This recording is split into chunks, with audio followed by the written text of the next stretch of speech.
अब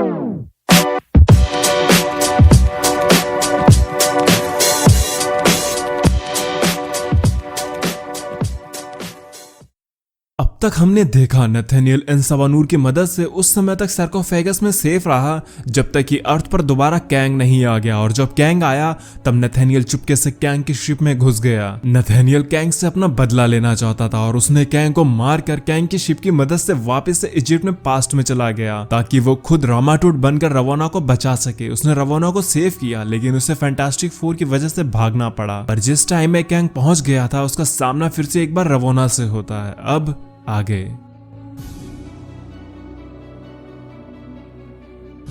ये planet earth था और समय 4086। कैंग अपने सामने रवोना को देखकर हैरान था। रवोना ने भी पूछा कि ट्रेवलर को उसका नाम कैसे पता था, जिस पर नथानियल कहता है ये थोड़ा कॉम्प्लिकेटेड है और समझाना थोड़ा इम्पॉसिबल। जिस पर रवोना ने कहा तब तो तुम्हें यहाँ से ले जाकर बचाना होगा, नहीं तो अर्बालेस्ट तुम्हें खत्म कर देंगे। नथानियल ने कहा क्या यहाँ कोई सेफ हाउस होगा? रवोना पूछती है क्या? अरे सेफ हाउस, कोई ऐसी जगह जहाँ पर हम सेफ हों। तब रवोना कहती है यहाँ आसमान कैंसर की तरह जल रहा है, हवा में एसिड फैला है और मिट्टी बंजर हो चुकी है। वहां पर तुम्हें अपने लिए सेफ्टी सूट मांगना चाहिए, ना कि अपने नहाने धोने की कोई जगह। मुझे नहीं लगता कि तुम अपने इन कोमल हाथों से किसी को मार भी पाओगे। तब नथानियल अपनी गन से पास की चट्टान को शूट करके उसे फोड़ देता है और कहता है मुझे किसी को मारने के लिए हाथों की जरूरत नहीं है, चलो अब कुछ कपड़ों का इंतजाम करते हैं। जिसके बाद नथानियल हमें बताता है ये प्लेनेट बंजर हो चुका था जिसे इन्हीं के लोगों ने किया था। ये दुनिया कभी न खत्म होने वाली जंग में झुलस रही थी। मैंने क्रिएचर को मारकर उसकी कॉस्ट्यूम पहनी। यहाँ ज्यादा कुछ तो ठीक नहीं था सिवाय कि हम एक दूसरे की लैंग्वेज को समझ सकते थे। मुझे कई बार लगा कि रवोना शायद मेरे दिमाग का वहम है, पर नहीं, ये सच में है। हमने वहां के कीड़े को पकाकर अपना डिनर किया। मैं उसके साथ एक बार फिर से था जिसे मैंने 6000 साल पहले खो दिया था। ये जगह भले ही नर्क थी लेकिन रवोना के साथ मेरा स्वर्ग था। मैं ऐसी दुनिया के बारे में हमेशा सोचता था जहां मैं रवोना के साथ रह सकूं दुनिया के अंत तक। मैंने रवोना से एक बार पूछा था कि वो यहाँ कैसे है, उसकी फैमिली कहाँ है, जिस पर उसने बताया कि उसे अपनी किसी भी फैमिली के बारे में नहीं पता सिवाय इसके कि वो आसमान से आकर गिरी थी। जिसके बाद हम अर्वालेस्ट के लोगों को मारते हुए इस तरह की कॉन्क्वेस्ट चलती रही। तभी नथानियल किसी को मारकर कहता है वाओ, जिस पर रवोना कहती है क्या तुम्हें इसमें मजा आ रहा है? नथानियल ने कहा इन्हें मारकर? नहीं, मुझे इसमें मजा नहीं आ रहा है, बल्कि मैं तो तुमको देखकर वाओ बोला था। तुम बहुत खूबसूरत हो, आई लव यू। तब से जब से ये धरती हरी भरी थी और तब तक करूंगा जब तक ये दुनिया का अंत नहीं हो जाता। तब रवोना नथानियल को दूर करते हुए कहती है नथानियल तुम उस दुनिया से आए हो जहां सब कुछ हरा भरा था और आसान था, और यहाँ आकर तुमने सबसे पहले मेरा फेस देखा। तुम ऐसा समझते हो जैसे कि यही अंत है, लेकिन ये बस एक मोमेंट है। यहाँ अर्बालेस्ट को मारोगे तो कोई और खड़ा होगा और लोग ऐसे ही मरते रहेंगे। शायद हम भी इस चीज में मारे जाएं। तुम्हारे लिए ये दुनिया बर्बाद हो सकती है।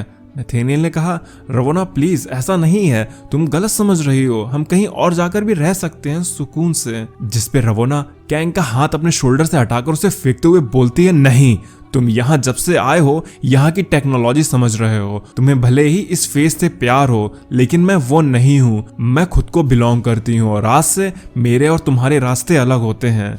नथानियल का दिल एक बार फिर से टूट चुका था। वो सोचता है कैंग ने कहा था नेवर लव, जैसे ये कोई चॉइस थी। नथानियल अपने हाथ पर लगा खून देखते हुए सोचता है फाइन, अगर ये चॉइस है तो मैं मेरे दिल और कॉन्क्वेस्ट के बीच में कॉन्क्वेस्ट को चुनूंगा। जिसके बाद नथानियल अपनी कॉन्क्वेस्ट पर निकल पड़ता है। वो कहता है मेरी आर्मी अनट्रेंड, अनप्रोफेशनल और निर्दयी थी। वो किसी को भी मारने में एक बार भी नहीं सोचती थी। आप एक गुलाम को उसकी गुलामी का एहसास तब दिला पाते हैं जब आप में चाबुक पकड़ने की हिम्मत होती है। नथानियल ने वहां जमकर नरसंहार मचाया। उसके रास्ते में जो भी आया उसने उसे बस दो चॉइस दी, या तो उसे ज्वाइन कर ले या फिर मारा जाए। ये दुनिया भले ही कबाड़ थी लेकिन इसी कबाड़ में कुछ बेहतरीन टेक्नोलॉजी भी पड़ी थी और टेक्नोलॉजी को मैं बेहतर तरीके से जानता था, इसलिए मैं उसमें लग गया। एक दिन मुझे एक मशीन दिखी, एक बड़ी सी मशीन जिसे यहाँ के लोगों ने ही इन्वेंट किया था। ये एक टाइम मशीन थी। जब मैंने इसमें कुछ सुधार करके इसे स्टार्ट किया तो इसमें से कुछ आवाज निकली जो कंग कंग कंग कर रही थी, और तब मैं बना नथानियल से कैंग, यानी कि नथानियल ने खुद को कैंग नाम इसलिए दिया क्योंकि उस मशीन से निकलने वाले साउंड कुछ उस तरह से आवाज कर रहे थे जिसमें नेथेनियल को कैंग साउंड समझ आया। कैंग अपनी सेना के साथ खुद के सफर पर 100 ईयर्स के लिए निकल गया। कैंग बताता है, मैंने आर्थर को हराया, तब वो किसी हीरो की तरह नहीं बल्कि किसी बच्चे की तरह मेरे सामने रोया। कॉस्मोसियंस को हराया जो कि खुद को क्वांटम टाइम में सेफ फील कर रहे थे। एक ऐसे बंदे को भी हराया जो खुद को कैंग कहता था। मैंने कई प्लैनेट्स को विजय किया और कुछ बार तो मैंने अपने ही वेरिएंट्स को हराया, पर इन सब ने मुझे विक्ट्री तो दी लेकिन सुकून वो मुझे कहीं नहीं मिला और मैं वापस से अपनी उसी दुनिया में वापस आ गया जहां से मैंने अपनी इस कॉन्क्वेस्ट की जर्नी को शुरू किया था, जहां मेरे नाम की गूंज हर जगह थी, जहां मेरा नाम किसी गॉड से कम नहीं था। आज मैंने वो कर दिया था जो कि मूर्ख अलेक्जेंडर नहीं कर पाया था। पर जैसे ही कैंग आया उसको किसी ने कहा, झुको फ्री की लास्ट प्रिंसेस रवोना के सामने। मेरे महल पर अब रवोना का कब्जा था। मैंने उसकी ओर अदब से देखा। हाँ, ये वही थी। कैंग ने कहा, तुम्हें तो अब तक मर जाना चाहिए था। किसी भी इंसान की उम्र इतनी लंबी नहीं होती है। रवोना ने कहा, नहीं टायरेंट, मैं अब तक तो नहीं मरी। कैंग ने कहा, तुम बोल तो ऐसे रही हो जैसे तुम मुझे नहीं जानते। उसका चेहरा थोड़ा अलग था पर उसकी आंखें वही थीं। रवोना ने कहा, तुम ठीक समझे, मैं तुम्हें नहीं जानती। कैंग के आर्मी के जनरल ने कैंग से पूछा, माय लॉर्ड, क्या हम नेगा बैटरीज का यूज करें? जिस पर कैंग ने जंग ना करने को ऑर्डर दिया। ये वही थी अपनी सेम सोल के साथ। मुझे नहीं पता मेरे जाने के बाद यहाँ क्या हुआ, ये जिंदा कैसे है, लेकिन ये वही थी। मुझसे कैंग ने कहा था, नेवर लव। मैंने इसे खो दिया था और आज ये फिर से मेरे सामने है। मैं वो स्टोरी जानता था जो कि मुझे कैंग ने तब सुनाई थी जब वो सबसे ज्यादा नशे में हुआ करता था। एक औरत जो कि उससे नफरत करती थी, वो कैंग के ही किसी गद्दार के द्वारा मारी जाती है जिसे वो सबसे ज्यादा प्यार करता था और इसलिए वो मुझे सुधारना चाहता था ताकि मैं वो गलती ना करूं जो कि उसने की थी। मैं हूं ही इसलिए ताकि मैं बेहतर बन सकूं।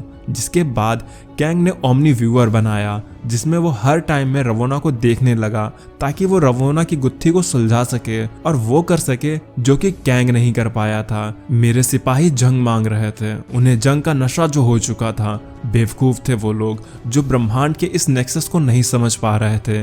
एक औरत जो कि मुझे इजिप्ट में मिली थी, उसकी आंखों में मेरे लिए एक आग थी। फिर एक औरत जो मुझसे इस प्लेनेट पर 100 साल पहले मिली, उसकी आंखों में मेरे लिए नफरत। और अब जो ये मुझे मिली है, इसकी आंखें भी सेम। और यही वो चीज है जिसे मैंने अपने हर टाइम में अपने लिए मांगा था। फिर तब मैंने डिसाइड किया मैं उसे जीतूंगा, अपनी विक्ट्री से नहीं बल्कि उसके प्यार से। मेरे जनरल ने मेरे ही खिलाफ विद्रोह कर दिया और इसलिए मैंने हीरोज की तरह अपनी साइड चुनी। मैं रवोना के साम्राज्य को अपने ही जनरल बेल्टैक से बचाना चाहता था। मैं बेल्टैक को मार देना चाहता था पर मैंने उसे नहीं मारा क्योंकि हीरोज ऐसा नहीं करते थे।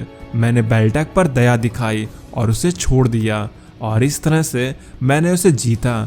रवोना को मेरी इस दया से प्यार हो गया। मेरा ये स्वभाव ही था जो कि उसके दिल में मेरे लिए प्यार जगा पाया और इस तरह मैं जीत गया। लेकिन टाइम ने करवट बदली और मेरी ये जीत बस कुछ पल के लिए ही रही क्योंकि बेल्टैक ने मेरी रवोना को मुझसे छीन लिया था। मैं एक बार फिर से रोया और समय एक बार फिर से मुझ पर हंसा। रवोना ने मेरी बाहों में ही आखिरी सांसें ली। उसके आखिरी शब्द थे, माय लॉर्ड, शायद यही हमारी किस्मत है।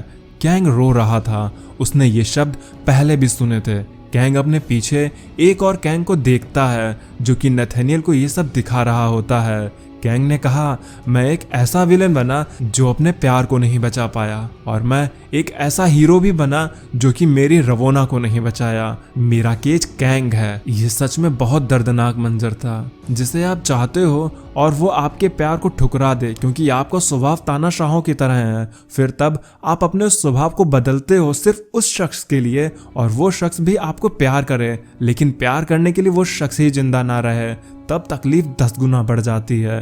कैंग ने रवोना की बॉडी को दफनाया नहीं बल्कि उसे सेव करके रखा और अगले 50 सालों तक उसे वापस लाने की हर मुमकिन कोशिश की। कैंग ने एक बार मुझसे कहा था कि अगर तुम्हें कॉन्करर बनना है तो कभी प्यार मत करना।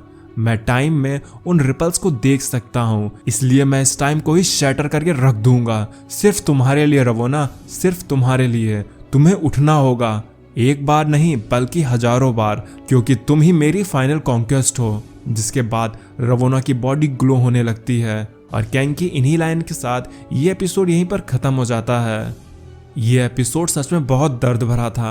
आपका तो पता नहीं, पर मैंने कैंग के इस पेन को अंदर तक महसूस किया। इसके बाद इस स्टोरी का फाइनल पार्ट बाकी है जिसमें हम आगे की कहानी को जानेंगे। इस स्टोरी में मैंने नथानियल को कैंग कहकर बुलाया है क्योंकि वो अब नथानियल से कैंग बन चुका था। अगर आपको ये एपिसोड और मेरा एफर्ट जरा सा भी पसंद आया हो तो इस वीडियो को लाइक जरूर कर देना। चैनल को अगर सब्सक्राइब नहीं किया है तो वो भी कर देना। नोटिफिकेशन बेल को ऑल पर सेट कर देना। तो अब मैं चलता हूँ। आप मेरी बाकी की वीडियोस एंजॉय करें और खुश रहें।